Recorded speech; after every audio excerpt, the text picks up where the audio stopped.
예, 감사합니다. 그러면 이제 제가 이 강의안을 좀 이제 천천히 읽어가면서 또 이렇게 오늘 말씀을 드리고 맨 마지막에 오늘 이 강의안에 담지 못한 또 중요한 이 말씀을 좀 드리고 그렇게 진행을 하겠습니다. 여기 이제 오늘 제목은 그러니까 이제 희년 개혁자가 겸비할 두 가지인데 이제 소제목에 이제 우시며 내쫓으시며가 있습니다. 저희가 이제 누가복음의 희년을 대주제로 삼아서 매월 마지막 월요일에 이제 한 번씩 이렇게 쭉 이렇게 해온 게 지금 1년 몇 개월이 지금 지났습니다. 그래서 지금 누가복음에 지금 이제 후반부를 지금 하고 있는데요. 오늘은 이제 누가복음 19장 본문입니다. 그래서 이제 보시면 이제 우시며 내쫓으시며 이게 이제 주어가 이제 예수님입니다. 이 두 단어에 이제 예수님의 마음이 담겨 있는데요. 바로 사랑과 의분입니다. 사랑과 의분. 이 두 가지가 바로 한국 교회를 희년 교회로 개혁하고 또 한국 사회를 희년 사회로 개혁하기 위해 헌신하는 희년 개혁자들이 겸비해야 할 것들이라고 이제 생각을 해서 제목을 이렇게 잡았는데요. 하나씩 자세히 보겠습니다. 먼저 이 성구를 제가 읽겠습니다. 가까이 오사 성을 보시고 우시며 이르시되 너도 오늘 평화에 관한 일을 알았더라면 좋을 뻔하였거니와 지금 내 눈에 숨겨졌도다. 날이 이를지라 내 원수들이 토둔을 쌓고 너를 둘러 사면으로 가두고 또 너와 및 그 가운데 있는 내 자식들을 땅에 메어치며 돌 하나도 돌 위에 남기지 아니하리니 이는 내가 보살핌 받는 날을 알지 못함을 인함이니라 하시니라. 지금 이제 예수님께서 이제 이 예루살렘 성에 가까이 오셨을 때 그 예루살렘 성을 보시고 우셨습니다. 예수님이 우셨다는 이 말씀이 참 우리의 가슴을 치는데요. 그래서 이 부분을 좀 자세히 좀 보겠습니다. 여기 이제 예수님이 우셨습니다. 예수님이 눈물을 흘리셨습니다.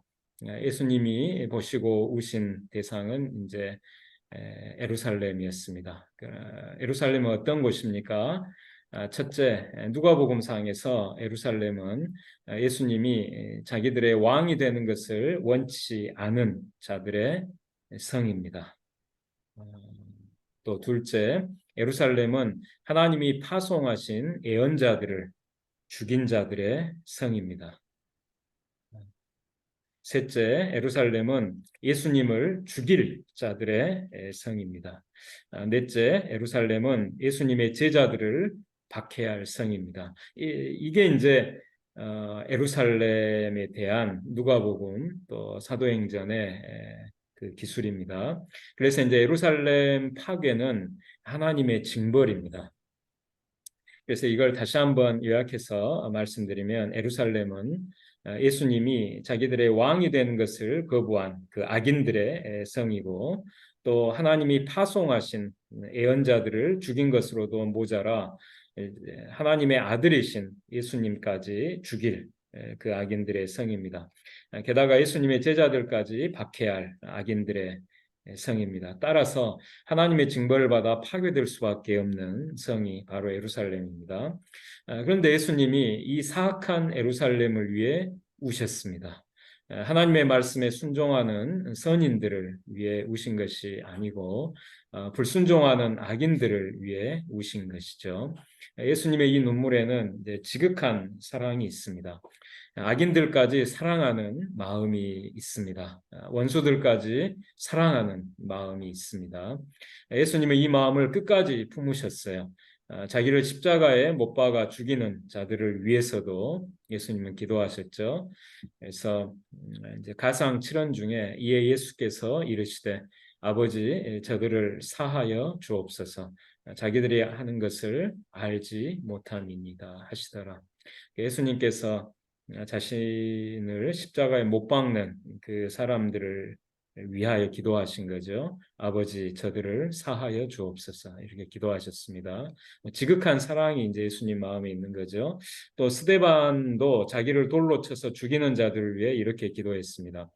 주여 이 죄를 그들에게 돌리지 마옵소서. 스데반도 자기를 죽이는 그 자들을 위해서 주여 이 죄를 그들에게 돌리지 마옵소서 이렇게 기도했습니다. 바로 이것이 희년 교회 개혁과 희년 사회 개혁의 길을 걷는 희년 개혁자가 배워야 할 자세라고 생각합니다. 이런 눈물, 그러니까 예수님이 자신을 이제 십자가에 못 박아 죽이는 자들의 그 성인 그 예루살렘을 위해 눈물을 흘리셨는데, 근데 이런 눈물을 가진 이제 두 사람이 제가 떠올라서 여기 좀 썼습니다. 한 사람은 마틴 루터 킹 목사님이고, 다른 한 사람은 대천덕 성공회 신부님입니다. 여기 이제 가톨릭 신부님이 아니시고 성공회 개신교에 속합니다. 성공회는 그 대천덕 신부님. 먼저 이제 마틴 루터 킹 목사님은 이제 1963년에 쓴 버밍햄 감옥에서 보낸 편지, 그 편지에서 이제 흑인에 대한 인종 차별을 방관하는 백인 교회를 위해서 더 나아가 인종 차별을 없애기 위해 고난을 무릅쓰는 흑인과 그 소수 백인들을 배척하는 그 악한 백인 교회를 위해 눈물을 흘렸다고 말을 합니다. 그킹 목사님이 쓴 글을 제가 여기 인용했습니다. 나는 엘라베마, 미시시피와 또한 그 외 다른 남부의 주를 샅샅이 돌아다녔습니다. 무더운 여름날과 상쾌한 가을 아침에 하늘을 찌를 듯한 높은 첨탑을 한 아름다운 교회를 바라보았습니다. 나는 그 거대한 종교 교육 건물을 짓는데 얼마나 어마어마한 비용이 들었는지를 보았습니다. 그러나 계속해서 다음과 같이 질문하고 있는 나를 발견하게 되었습니다. 여기서 예배드리는 사람들은 어떤 사람들일까? 그들의 하나님은 누구일까? 바네트 주지사가 인종차별 문제를 해결하기 위한 외부 간섭과 연방법 실시를 그 주지사가 거부한다고 침을 튀겨가며 외쳤을 때 그 그리스도인들은 무엇라고 말했나?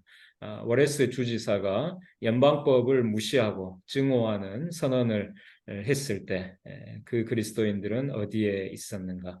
지치고 상처받은 흑인 남녀가 어두운 자기 위안의 감옥에서 밝은 창조적 투쟁의 언덕으로 나아가려 할 때 후원하는 그 그리스도인들의 목소리는 어디에 있었는가? 그렇습니다. 이런 질문이 여전히 나의 마음속에 지워지지 않고 있습니다. 깊은 실망 속에서 나는 교회의 타락에 슬퍼하며 눈물을 흘렸습니다. 여기 이제 킹 목사님이 교회의 타락, 백인 교회의 타락에 슬퍼하며 눈물을 흘렸다고 지금 고백합니다. 그러나 확신하건대 나의 눈물은 사랑의 눈물이었습니다. 사랑의 눈물. 깊은 사랑이 없는 곳만큼 깊은 절망감이 없는 곳은 없습니다. 그렇습니다. 나는 교회를 사랑합니다. 그러니까 그 백인 교회도 킹 목사님은 사랑하기 때문에 예, 눈물을 흘렸다고 지금 그렇게 고백을 했습니다.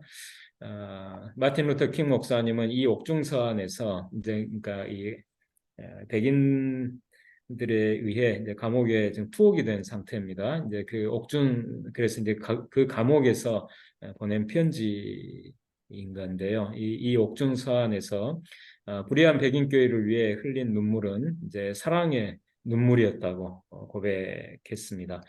그런데 바로 그 사랑은 하나님의 사랑이었어요. 하나님의 사랑. 그는 그 사랑으로 하나님의 사랑으로 미국 사회에서 비폭력 운동을 펼쳤습니다.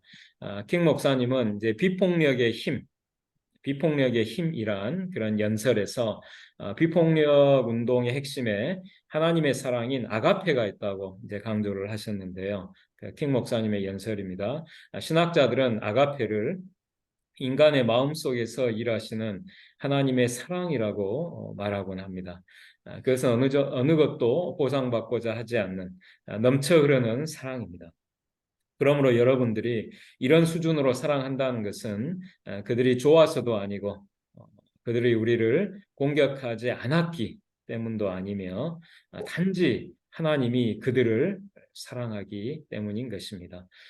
그들이 행한 악한 행위는 증오하지만 그 악을 행한 사람들에 대해서는 사랑을 베푸는 것도 바로 이런 이유에서입니다.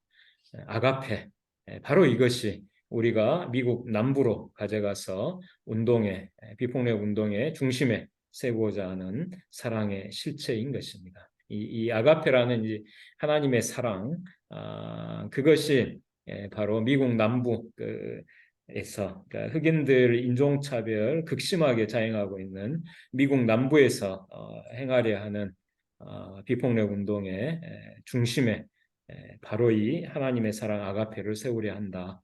이렇게 이제 이 연설을 통해 밝히고 있습니다. 마틴 루터 킹 목사님처럼 대천덕 그 신부님도 교회와 사회의 불의 앞에 눈물을 흘렸습니다. 대천덕 신부님의 따님인 NC 자매님이 저희 집에 오신 적이 있어요. 그때 이제 저는 대천덕 신부님의 눈물에 대해 물어봤습니다. 그때 이제 NC 자매님이 두 가지를 얘기해 주셨는데요. 하나는 이제 자신이 11살 때 어떤 그리스도인들의 잘못된 행동에 대해 어떻게 그럴 수가 있느냐고 화가 나서 그 NC 자매님이 이제 어린 NC 자매님이 울면서 말했을 때 이제 아버지이신 이제 대천덕 신부님이 눈물을 흘리면서 그 그리스도인들과 한국 교회를 위해 기도하자고 말씀하시고 함께 눈물로 기도했다는 것입니다. 그러니까 이제 어린 딸이 이렇게 이제 말했을 때 대천덕 신부님이 그 자리에서 눈물을 흘리시면서 그 그리스도인들과 한국 교회를 위해 기도하자고 말씀하시고 눈물로 그 자리에서 이제 그 두 사람이 이제 기도를 이제 했다는 것입니다. 그리고 또 하나는 대천덕 신부님이 신문에서 이제 신문을 읽으실 때 이제 전 세계에서 일어나고 있는 그 불의하고 가슴 아픈 그 사건들에 대한 기사를 읽으실 때마다 눈물을 흘렸다는 거예요. 그렇게 이제 대신부님이 이제 대천덕 신부님이 신문을 보면서 너무 불의하고 이 가슴 아픈 사건 그 기사를 읽으실 때마다 눈물을 흘리시니까 이제 그 옆에 이제 NC 자매님하고 이제 대천덕 신부님의 또 다른 따님이 이제 버니 자매님인데 이제 이 두 자매님이 이제 대천덕 신부님한테 아버지 또 우세요. 이제 신문은 그만 읽으세요. 라고 이제 말씀드리곤 했다는 겁니다. 그러니까 이제 대천덕 신부님이 이제 이런 그러니까 신문 기사에 나온 그런 불의하고 가슴 아픈 사건들을 읽으실 때마다 눈물을 흘리셨다고 하는 이것이 참 제 마음에 참 깊이 남았어요. 네, 브래드롱이란 분이 쓴 대천덕 신부에게 배우는 영성이란 책이 있는데 거기에 이제 이런 대목이 있습니다. 이건 이제 브래드롱의 이제 그 고백인데요. 내가 대천덕 신부를 마지막으로 본 것은 2001년 10월이었다. 대천덕 신부님이 2002년에 이제 소천하시거든요. 그래서 이제 마지막으로 이제 보신 게 2001년 10월이었다 이렇게 씁니다. 직감적으로 이번이 세상에서 갖는 그와의 대천덕 신부와의 마지막 만남이라는 것을 알았다. 그는 나와 대화 중에 하염없이 눈물을 흘렸다. 전에는 전혀 본 적이 없는 모습이었다. 우리가 9.11 테러와 팔레스타인의 상황에 관해 이야기를 나누는 동안에도 그는 예수님이 길이요, 진리요, 생명이라고 말하면서 눈물을 흘렸다. 현재인 사모님이 준비한 멋진 저녁을 먹으면서 세상의 불의에 관해 이야기를 나눌 때도 대천덕 신부는 눈물을 흘렸다. 그때 갑자기 눈물을 흘리는 것이 대천덕 신부가 아니라는 생각이 들었다. 내가 보고 있는 것은 예수님의 마음이었다. 예수님이 울고 계셨다. 세월이 흘러도 사라지지 않는 인간의 불의를 보며 울고 계셨다. 에덴 동산 밖에서 일어나는 너무나도 비극적인 인간의 운명을 보시면서 우리와 함께 예수님이 울고 계셨다. 나는 감격에 북받쳐 한마디도 할 수 없었다. 이 땅에서 나의 영적 아버지, 그러니까 대천덕 신부님과 마지막 식사를 하면서 이것이 대천덕 신부를 통해 온 세상과 나를 위해 우시고 온 세상과 나를 사랑하시는 그리스도와의 마지막 식사처럼 느껴졌다. 대천덕 신부에게서 진정한 영적 리더십은 힘에 관한 것이 아님을 배웠다. 또 기도나 비전이나 순종에 관한 것도 아니었다. 진정한 리더십은 예수님의 사랑에 관한 것이며 예수님이 우리를 통해 세상을 사랑하실 수 있도록 우리 자신에 대해 죽는 것에 관한 것이다. 그러니까 이제 우리 자신이 죽어야만 예수님이 우리를 통해 세상을 사랑하실 수 있는 그 통로가 이제 우리가 된다는 것입니다.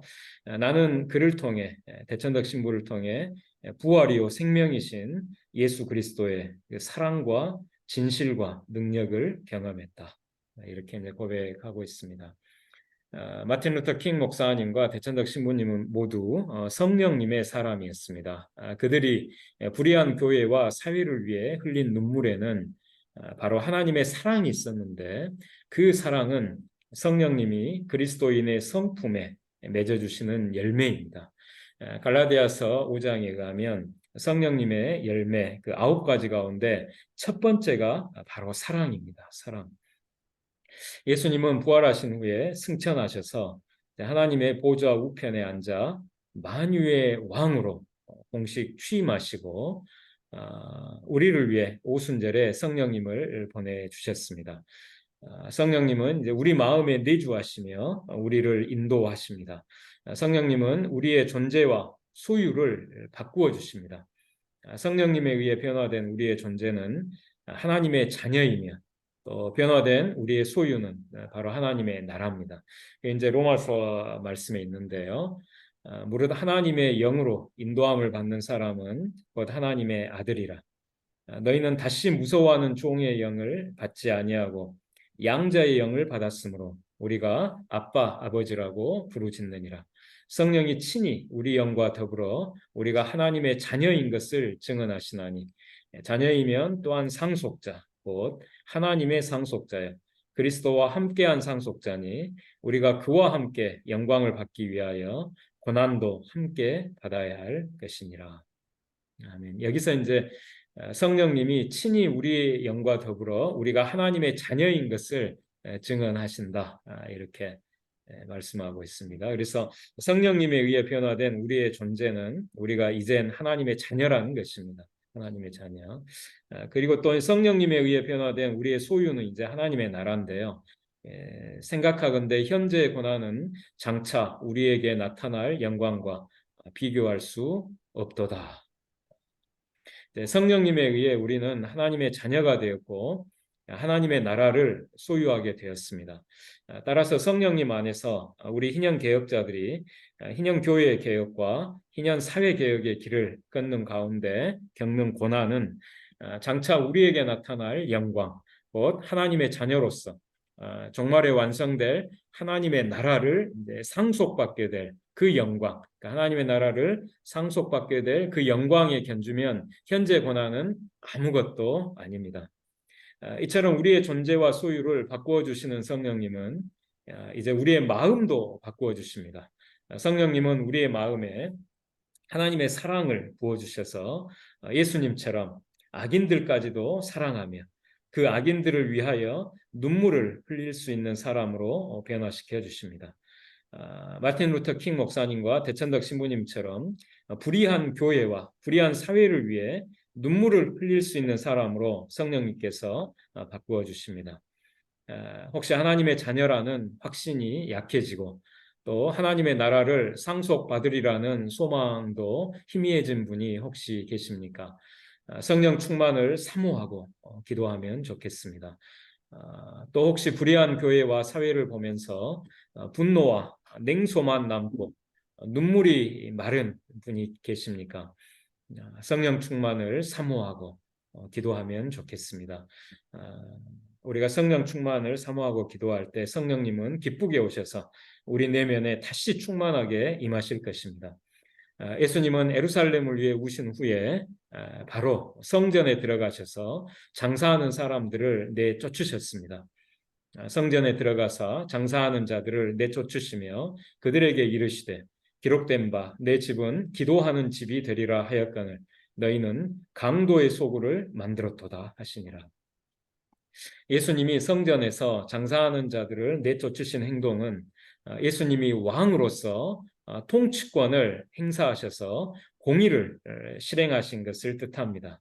그러니까 예수님은 지금 예루살렘에 왕으로서 입성하신 거예요. 그래서 이제 왕으로서 그 통치권을 행사하신 겁니다. 그래서 강도의 소굴로 전락한 그 성전에서 지금 공의를 실행하신 겁니다. 그래서 장사한 자들을 내쫓으신 거죠.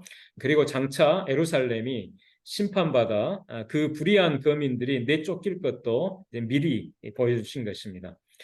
예수님이 성전에서 장사하는 자들을 내쫓으신 행동에는 성전을 강도들의 소굴로 전락시킨 자들의 악행에 대한 예수님의 의분이 담겨 있습니다. 의로운 분노가 담겨 있습니다. 희년 교회개혁과 희년 사회개혁의 길을 걷는 개혁자들은 예수님이 성전에서 장사한 자들을 내쫓으신 그 행동에서 악인들의 악행에 대한 의분을 배워야 합니다.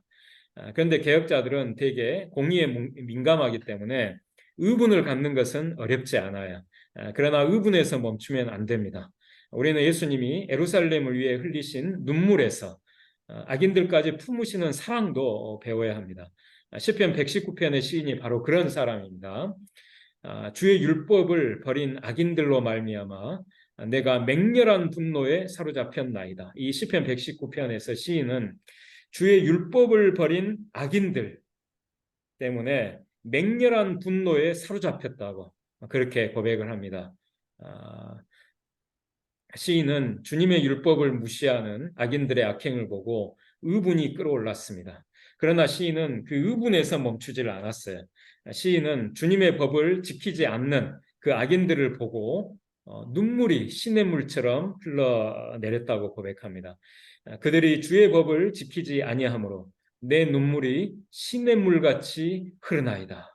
이 앞에서는 맹렬한 분노에, 그러니까 주의 법을 지키지 않는 악인들로 말미암아 맹렬한 분노에 사로잡혔다고 고백한 이 시인이 지금 여기서는 동일한 119편에서 그들이 주의 법을 지키지 아니하므로 내 눈물이 시냇물같이 흐르나이다.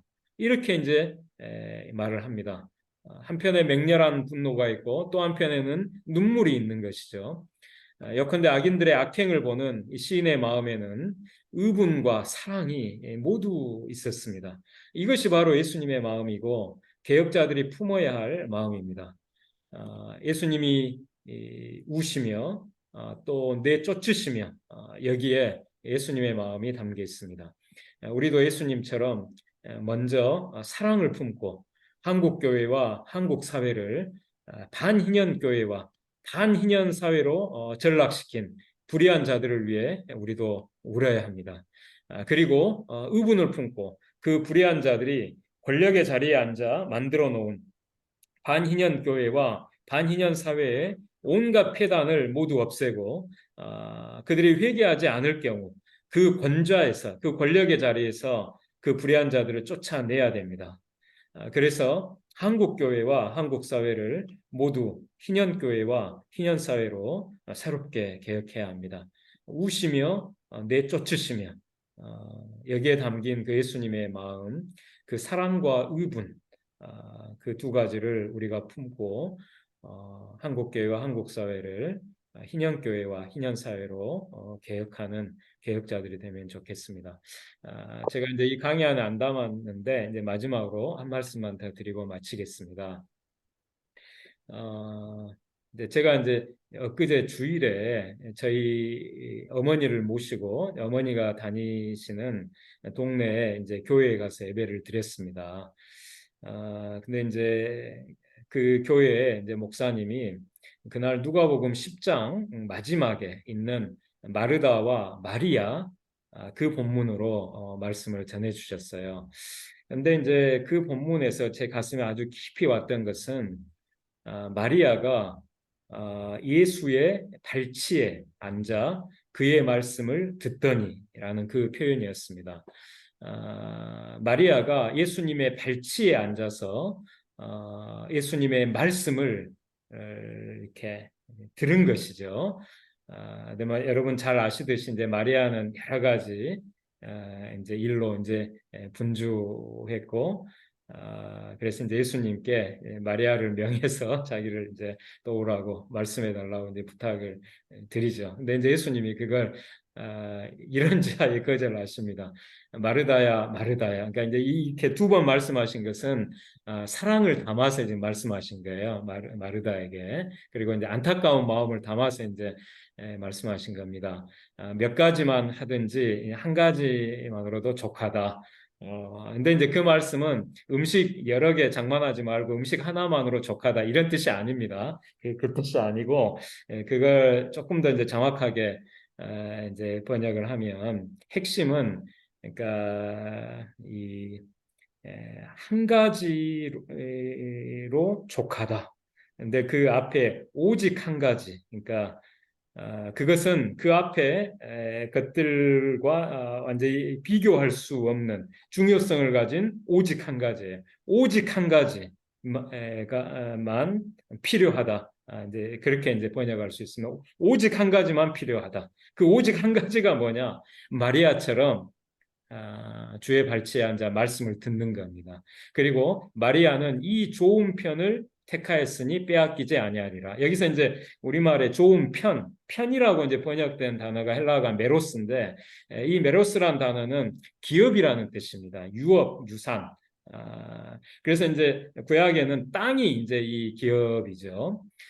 그러니까 이 좋은 몫을, 이 좋은 기업을, 이 좋은 유산을 마리아는 택했기 때문에 이걸 마리아가 빼앗기지 않을 것이다. 이렇게 이제 말씀하신 거거든요.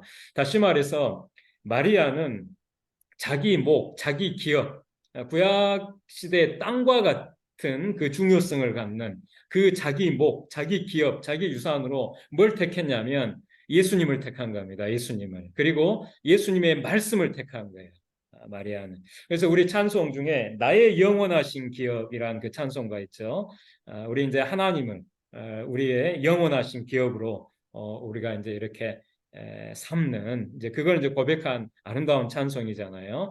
마리아가 바로 그런 겁니다. 마리아는 다른 어떤 것이 아니라 오직 그 예수님 한 분을 자신의 기업 유산으로 택했고 그리고 예수님의 말씀을 자신의 기업과 유산으로 이렇게 택한 겁니다. 그걸 이제 예수님이 이렇게 말씀하신 거거든요. 그런데 그 마리아 마르다 본문 바로 앞에 무슨 본문이 있냐면 선한 사마리아인 그 비유 본문이 나와요. 바로 그 앞에 있어요. 바로 앞에. 그럼 이 두 본문이 선한 사마리아인 본문 바로 다음에 이 마르다 마리아 이야기가 나오는 그 이유가 뭔가 이게 이제 저는 굉장히 중요하다고 생각이 들어요. 그 선한 사마리아인 비유의 첫 시작은 어떤 이제 율법 교사가 예수님을 시험하려고 와가지고 내가 무엇을 하여야 영생을 얻으리까? 이렇게 이제 질문하거든요. 내가 무엇을 하여야 영생을 얻으리까? 그래서 이제 예수님께서 쭉 이제 선한 사마리아인 비유를 이제 쭉 이제 말씀을 하시죠. 물론 이제 그 앞에 이제 내 마음을 다하고 목숨을 다하고 힘을 다하여 주 너의 하나님을 사랑하라. 내 이웃을 내 몸과 같이 사랑하라. 이제 그 계명의 이제 중요성을 이제 그 문답에서 예수님께서 이제 말씀하시고 이를 행하라. 그러면 살리라. 이렇게 이제 말씀하시고 한 다음에 그 다음에 이제 선한 사마리아인 비유를 이제 말씀하시는데 거기서 이제 핵심은 이제 불쌍히 여겨입니다. 불쌍히 여겨. 앞에 이제 지나갔던 제사장이나 레위인에게는 그게 없어요. 근데 이 선한 사마리아에게는 그게 있는 겁니다. 불쌍히 여기는 마음. 그래서 불쌍히 여겨 그 강도 만난 자를 치료해주고 여관까지 데리고 가서 부탁을 하고 이렇게 또 길을 떠나지 않습니까? 그래서 우리가 이제 그 본문으로 선한 사마리아인 본문으로 딱 끝나버리면은 그러면 이제 우리가 이제 그 선한 사마리아인처럼 사람들 불쌍히 여기고 그 강도 만난 사람들을 돕고 이제 돌보는 이제 여기에만 우리가 이제 매몰될 수가 있거든요. 그래서 예수님께서 바로 이제 그 다음에 이 마리아의 그 이야기를 통해서 예수의 발치에 앉아 그의 말씀을 듣더니 그 마리아의 이야기를 이제 거기다 넣은 걸로 생각이 됩니다. 그래서 맨 처음에 그 율법 교사가 했던 질문, 내가 무엇을 하여야 영생을 얻으리까? 거기 그 질문에 대해서 우리 말에서도 이제 가장 중요한 건 맨 마지막에 있잖아요. 우리 한글에서도 맨 마지막에 내가 무엇을 해야 영생을 얻으리까? 그 핵심은 선한 사마리아인 비유에서는 불쌍히 여기고 그래서 그 강도 만난 자의 이웃이 되는 삶. 이제 그런 삶이 이제 거기서 강조되고 있는데, 근데 문제는 이것입니다. 우리가 내 이웃을 내 몸과 같이 사랑하라는 그 계명을 몰라서 아, 그 선한 사마리아인처럼 그렇게 선을 베풀지 못하는가? 그건 아니죠. 아는데도 그 사랑을 실천할 힘이 영적인 힘이 부족한 겁니다. 다시 말해서 마리아처럼 예수님의 발치에 앉아서 예수님의 말씀을 듣는 사람이 그 마음속에 예수님의 사랑이 충만하게 되고 그래서 그 예수님의 사랑으로 강도 만난 자에게 선한 사마리아인처럼 그렇게 도움을 줄 수가 있는 것이죠. 그러니까 이 두 본문의 사이에 아주 깊은 이제 연결점이 있는 겁니다. 그래서 이제 제가 그 본문을 이제 깊이 생각하면서 이제 어제 주일 예배 마치고 점심을 먹고 이제 무등산에 올라갔습니다. 침묵과 고독 속에서 이제 바로 그 마르다 그 본문을 계속 마음속에 묵상하면서 한 두세 시간을 무등산에서 이제 이게 묵상하면서 이제 쭉 걸었는데요. 제 마음속에 참 이제 그 장면이 이제 이렇게 상상이 되는 거예요. 예수님의 발치에 마리아가 앉아서 예수님의 말씀을 들을 때 마리아는 예수님의 얼굴을 바라봤을 거예요. 우리도 이제 대화를 할 때 이렇게 상대방의 얼굴을 바라보면서 그 상대방이 하는 말을 듣잖아요. 그처럼 마리아도 예수님의 얼굴을 바라보면서 예수님이 하시는 말씀을 주의 깊게 이렇게 경청했을 때입니다. 저도 이제 그래서 제 마음속에 예수님의 얼굴을 뵙고 싶다. 예수님의 얼굴을 보고 싶다. 이런 어떤 열망이 제 안에서 이렇게 좀 샘솟는 걸 느꼈습니다. 예수님의 얼굴을 뵙고 싶다. 그런 마음이 들었고, 그 다음에 지금 이제 제가 이 마리아처럼 예수님의 발치에 앉아서 예수님의 말씀을 듣는다는 건 무엇을 뜻할까 생각할 때 이제 두 가지가 떠올랐습니다. 하나는 그 말씀 묵상입니다. 기록된 성경 하나님의 말씀을 묵상하고 그 묵상 속에서 귀를 기울여서 예수님의 음성을 듣는 것이죠. 그리고 이제 또 하나는 듣는 기도, 경청의 기도죠. 그 기도 가운데서 제가 이제 하나님께 아뢰를 쏘는 이제 다 아뢰고 또 이제 하나님께서 하시는 음성에 이제 귀를 기울이는 것이죠. 그래서 이런 말씀 묵상과 듣는 기도 이 두 가지를 통해서 마리아처럼 예수님의 발치에 앉아서 예수님의 말씀을 듣고 싶다. 그리고 그 과정에서 단 한 번이라도 예수님의 얼굴을 뵈면 좋겠다. 이제 이런 마음이 이제 제 마음속에 이렇게 좀 들었습니다. 그리고 이제 그렇게 이제 예수님의 말씀을 듣는 그런 사람들이 자연스럽게 그 마음속에 하나님의 사랑이, 예수님의 사랑이 충만하게 되고, 그래서 이제 아까 이제 예수님처럼 또 대천덕 신부님과 마틴 루터 킹 목사님처럼 그게 불의한 악인들을 위해서도 눈물을 흘릴 수가 있고 또 이제 의분을 품고 이런 신앙 개혁을 이루어낼 수 있겠다는 이제 그런 생각이 들었습니다. 그러니까 저희 안에 저희 마음 속에 예수님의 사랑이 충만해지지 않으면 우리는 눈물을 흘릴 수가 없고 또 의분을 품고 개혁을 할 수도 없다는 생각이 들었어요. 그리고 사랑으로 하는 그 개혁이라야 사람을 살리거든요.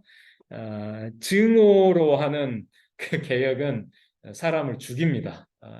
그래서 그렇게 하면 안 되고 사랑으로 처음부터 끝까지 사랑으로 개혁을 희년 개혁을 해내야 되는데 그러려면 반드시 그 주님의 사랑이 우리 안에 충만해야 되고 그런데 그 사랑이 충만해질 수 있는 길은 마리아처럼 예수님의 발치에 앉아서 주님의 말씀을 듣는 그런 사람들이 그 주님의 사랑으로 충만해질 수 있는 것 같아요.